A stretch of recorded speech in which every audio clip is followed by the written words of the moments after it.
दोस्तों स्वागत है आप लोगों का हमारे यूट्यूब चैनल पे। दोस्तों पहला चैप्टर है क्लास 10th का वास्तविक संख्याएं। एक वीडियो मैंने बनाया है, जैसे वास्तविक संख्या में कई संख्याएं होती हैं ना, जैसे प्राकृतिक संख्या, सम संख्या, विषम संख्या, भाज्य संख्या, ये सभी। तो इन सभी का परिभाषा एक वीडियो में मैंने बताया है, पहले उसको देख लीजिएगा, फिर उसके बाद इसको देखिएगा। चलिए हम लोग स्टार्ट करते हैं बिना देर किए वीडियो को। दोस्तों वास्तविक संख्या वाले चैप्टर में पहला तो दिया है यूक्लिड विभाजन प्रमेयिका। यूक्लिड जी थे एक मैथमेटिशियन, उन्होंने एक प्रमेयिका दिया था, उसी को हम लोगों को पढ़ना है। तो इससे पहले तो मैं आपको बता देना चाहता हूँ एक फार्मूला यार, जो हम लोग बचपन से पढ़ते हैं, अरे ये वाला, भाज्य बराबर भाज्य गुणे भागफल धन शेषफल। भाई जानते होगे यार तुम लोग। चलो पहले मैं इसको लिख दे रहा हूँ, यही है भाज्य बराबर भाज्य गुणे भागफल धन शेषफल। इसी पे आधारित है यूक्लिड विभाजन प्रमेयिका। तो इससे पहले सबसे पहले तो हम ये समझ लेते हैं, मतलब ये सही है, मतलब कैसे कैसे होता है भाज्य बराबर भाज्य गुणे भागफल धन शेषफल। तो एक छोटा सा एग्जाम्पल लेंगे। पहले मान लीजिए कि हमको 2 से भाग देना है, किसमें, छोटा छोटा 16 में, ठीक है। 2 से भाग देंगे, 8 बार में जाएगा, 8 दूनी 16, 0 आ गया, ठीक है। और फिर देखिए एक और ले लीजिए, 3 से भाग देना है हमें 17 में, तो 3 पचे 15, 7 शेष आ गया 2। अब देखिए इसमें, इसको कहते हैं भाज्य, आप लोगों को पता ही होगा, इसको कहते हैं भाज्य, इसको कहते हैं भाजक, यानी जिससे भाग दिया जाता है। और ये जो बगल में प्राप्त होता है इसे कहते हैं भागफल, और ये जो नीचे वाला होता है इसे कहते हैं शेष, ठीक है। इतना तो आप लोग जानते ही होंगे यार। देखिए भाज्य बराबर भाजक गुणे भागफल धन शेषफल होता है। जैसे देखिए भाज्य बराबर 16 बराबर भाजक गुणे भागफल, यानी कि 2 गुणे 18 धन शेषफल, शेषफल तो 0 है। देखिए 16 बराबर 16 बराबर हुआ कि नहीं। अब यहाँ भी देख लीजिए, इसमें शेष आया है कुछ। देखिए भाज्य बराबर, भाज्य ये है 17, 17 बराबर भाजक गुणे भागफल, यानी कि 3 गुणे 5, और धन शेषफल 2। तो यहाँ 17 बराबर 5 15 होता है, प्लस 2, 17, 17 बराबर 17, ये भी बराबर आ गया। तो देखिए यही फार्मूला होता है भाज्य बराबर भाजक गुणे भागफल धन शेषफल। इसी पे आधारित है यूक्लिड विभाजन प्रमेयिका। कैसे आधारित है, चलिए अब इसको समझते हैं। हाँ देखिए एक बात और, यहाँ पे देखिए ये जो भाजक हो सकता है, भाजक जो है ना वो कभी भी 0 नहीं होगा, यानी कि भाजक कैन नेवर भी 0। इसमें इंग्लिश बोल लिया यार, चलिए कोई बात नहीं। चलिए अब हम आगे समझते हैं यूक्लिड विभाजन प्रमेयिका क्या होता है। मान लीजिए कि आपके पास कोई भाज्य है ए, ठीक है, भाजक है बी, यानी कि ए में बी से भाग दिया जा रहा है, तो भागफल आ जा रहा है क्यू, और एक शेषफल आ जा रहा है आर, ठीक है। इतना प्राप्त हो, यानी कोई ए है जो भाज्य है, इसमें बी से भाग दिया जा रहा है, क्यू भागफल हमको प्राप्त हो रहा है, आर शेष प्राप्त हो रहा है।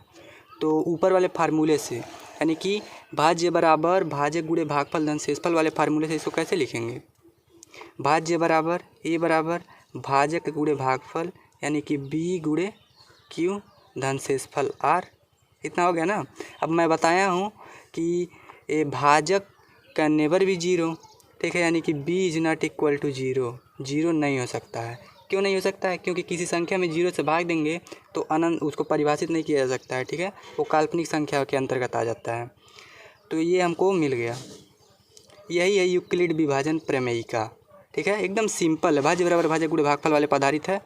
तो उम्मीद कर रहा हूँ अब आपको समझ में आ गया होगा। यूक्लिड विभाजन प्रमेयिका, किताब वाला भी बोल दिया जाए, नहीं तो किताब बुरा मान जाएगा।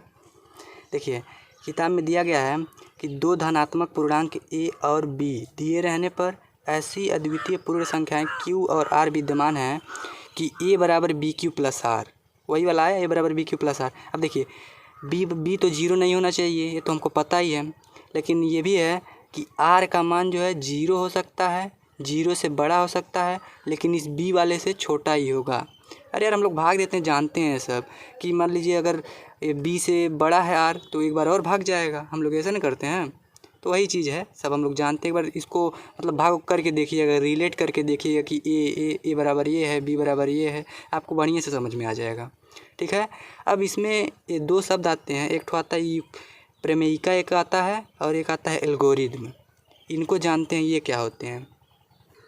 एल्गोरिदम, एल्गोरिदम सुपरिभाषित चरणों की एक श्रृंखला होती है जो विशेष प्रकार की समस्याओं को हल करने की एक विधि प्रदान करती है। यानी कि एल्गोरिदम सुपरिभाषित चरणों की एक श्रृंखला है जिसके द्वारा विशिष्ट प्रकार की समस्याओं को हल किया जाता है। अब प्रमेयिका एक सिद्ध किया गया कथन होता है जिसका प्रयोग अन्य कथनों को सिद्ध करने के लिए किया जाता है। जैसे हम लोग यूक्लिड विभाजन प्रमेयिका पढ़े ही हैं, तो ये दोनों आप लोग समझ गए होंगे। अब चलिए आगे बढ़ते हैं। एक अगला टॉपिक है मोस्ट इम्पॉर्टेंट। देखिए अगला टॉपिक है कि यूक्लिड विभाजन प्रमेयिका से भाज्य के सम तथा विषम होने की पहचान। यानी कि अगर संख्याएं जो है यूक्लिड विभाजन प्रमेयिका के फॉर्म में लिखी गई हैं तो आप संख्याओं को देख करके बता देंगे कि भाज्य जो होगा वो सम होगा कि विषम होगा। सबसे पहले यूक्लिड विभाजन प्रमेयिका क्या होती है? ए बराबर बी क्यू प्लस आर, जहाँ 0 से बड़ा या 0 के बराबर है आर लेकिन बी से छोटा है। यही है यूक्लिड विभाजन प्रमेयिका। देखिए सम और विषम पहचानने के लिए सबसे पहला कंडीशन ये होता है कि b बराबर जो है सम संख्या होना ही चाहिए। ठीक है, अगर b सम संख्या है तब, ठीक है, b बराबर सम संख्या है तब। यदि r बराबर सम संख्या, अगर r बराबर सम संख्या तब तो a जो होगा सम संख्या होगा, तब a जो होगा सम संख्या होगा। लेकिन यदि r जो होगा विषम संख्या तब a जो होगा विषम संख्या होगा। बहुत अजीब लग रहा होगा ना, लेकिन यही है पूरे प्रॉब्लम का जड़। मतलब कि इसी पे बहुत समस्याओं को लगेंगे, बहुत ही कठिन सवाल इसी पे लगेंगे।